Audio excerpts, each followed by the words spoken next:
အခုလိုရေတဝေါဝေါစီးနေတဲ့ရေတခွန်မြင့်မြင့်ကိုခြေပလာနဲ့တက်လို့ရတယ်လို့ပြောရုံကြမလား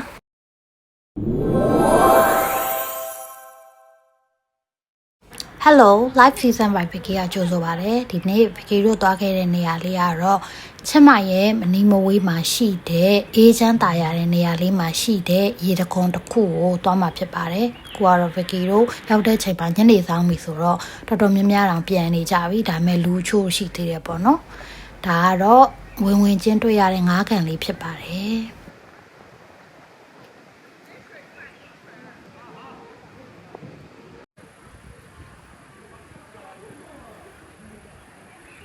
ကဲမြင်ရတဲ့အတိုင်းတချို့လူတွေကတော့ပြန်နေကြပါပြီဗီကီတို့ကတော့ခုမှအဝင်မှာအဲ့ဒီတော့မြင်မြင်တက်တက်လေးသွားလိုက်ပါအောင်မယ်ခုရောက်နေတဲ့ရေတခွန်လေးကတော့ဘူတောင် waterfall ပေါ့နော်အများအပြည့်တော့ sticky waterfall လို့သိကြပါတယ်ခုကတော့ဗီကီတို့ဒီရေတခွန်ရဲ့အပေါ်ဆုံးအဆင့်ကိုမြင်နေရတာဖြစ်ပါတယ်ဗီကီတို့ကအောက်ထိဆင်းသွားပြီးမှအပေါ်ကိုပြန်တက်လာမှာပေါ့နော်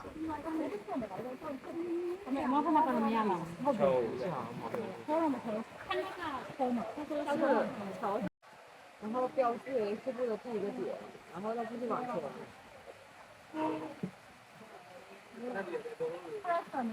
ခုလိုမျိုးဘေးလက်ရန်ပါတဲ့တစ်သားလှေကားကနေပြီးတော့ပီကီတို့အောက်ထိဆင်းသွားမှာပေါ့နော်၄ဆင့်ရှိပါတယ်တစ်ဆင့်ပြီးတစ်ဆင့်ဆင်းရမှာပါဖနက်ချွတ်တာနားတယ်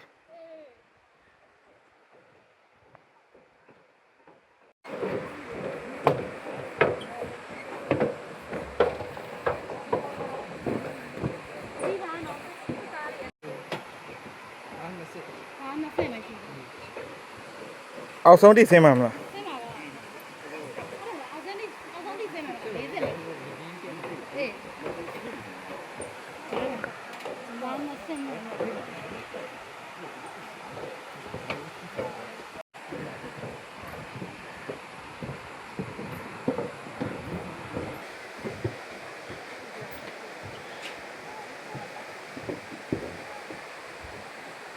ကဲတဖြည်းဖြည်းဆင်းလာရင်လည်းအခုကတော့အောက်ဆုံးအဆင့်ကိုရောက်လာပါပြီဗီကီတို့အောက်ဆုံးအဆင့်ကနေပြီးတော့အပေါ်ကိုပြန်တက်ကြပါမယ်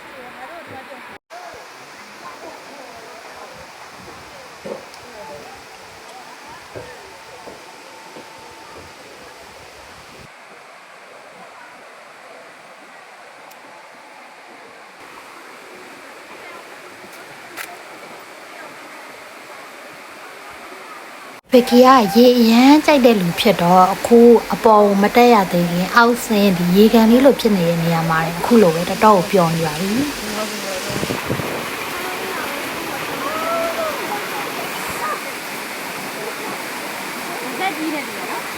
ဟုတ်တယ်ခုအောက်ဆုံးဆင်းရနေပြီးတော့စတက်ပါပြီ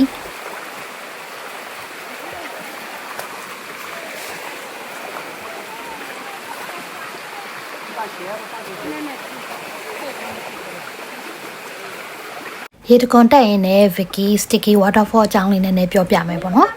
ခု sticky waterfall လို့ခေါ်တဲ့ဒီရေတခွန်ကဘာဖြစ်လို့လဲဆိုရင်သူ့မှာရှိတဲ့ဒီ limestone ကျောက်တွေနဲ့ calcium carbonate လို့ခေါ်တဲ့ဓာတ်မျိုးကြောင့်ပေါ့နော်ဒီဟာသူ့ရဲ့ကျောက်မျက်နှာပြင်တွေကမချော်တော့ဘဲနဲ့ကျန်းပြီးတော့ပေါ့နော်တက်လို့ကောင်းတယ်ဒီရေတခွန်ဆိုလို့ရှိရင်တိတ်ပြီးတော့မတက်နိုင်တဲ့ beginner level တွေအတွက်လည်းတော်တော်အဆင်ပြေတဲ့ဟာပေါ့နော်ခြေထောက်ခြေပလာနဲ့တက်လို့ရတဲ့ရေတခွန်ဖြစ်တဲ့အတွက်ကြောင့်မို့လို့ခရီးသွားတွေကြားထဲမှာတော်တော်နာမည်ကြီးပါတယ်ချစ်မရဲ့ hidden gem လို့လည်းခေါ်လို့ရတာပေါ့နော်ချစ်မမျိုးကနေဆိုရင်တော့တနာရီခွဲလောက်ဗီကီတို့ကားမောင်းရပါတယ်အခုမြင်တွေ့ရတဲ့အတိုင်းပဲဗီကီတို့ဒီတက်နေတဲ့တစ်ချောင်းမှာပဲလူငယ်လေးလေးလာတာများတယ် Jungle Fight နဲ့ Natural Spring Water Fight ကိုပြီးတော့ local တွေရော tourist တွေရောတော်တော်များများကြိုက်ကြပါတယ်ခုမြင်ရတဲ့အတိုင်းပဲကောင်မလေးတွေတော်တော်များများလည်းအင်ကြီးလှလှလေးတွေဝစ်ပြီးတော့တကယ်ကိုလာပြီးတော့ပေါ့နော်ပိုတိုရှုနေနေပါလာကြတာတွေ့တယ်ရေကလည်းတကယ်ကိုကြည်လင်ပြီးတော့အေးချမ်းတော့အရန်ပူတဲ့ရာသီဥတုမှာလည်းဒီကိုလာပြီးတော့ picnic ထွက်မယ်ဆိုရင်အဆင်ပြေမယ်ထင်ပါတယ်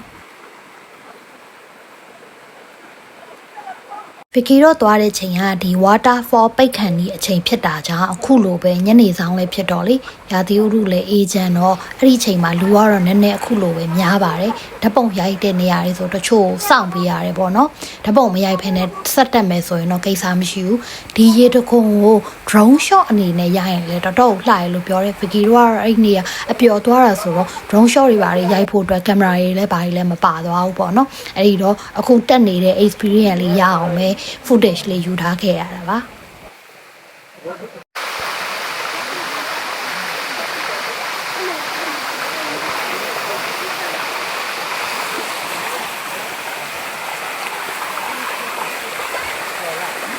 ဟုတ်ပါ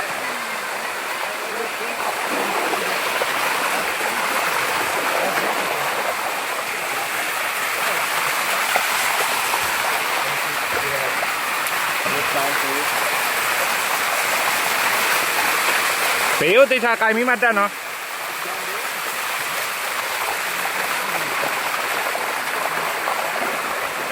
ကဲဒါဆိုရင် Vicky တို့ဆက်တက်လိုက်ပါအောင်မယ်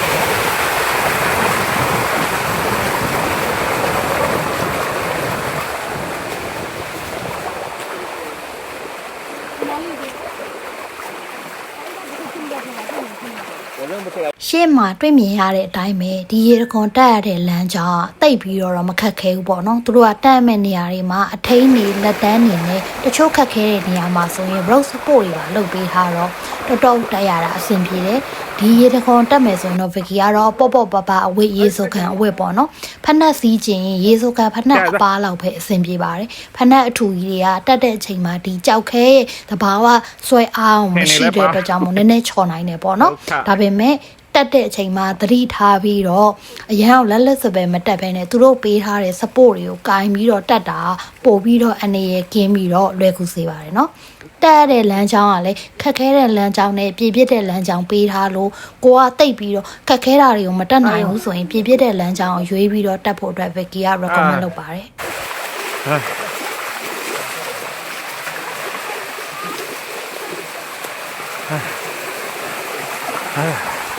ဟောမလေး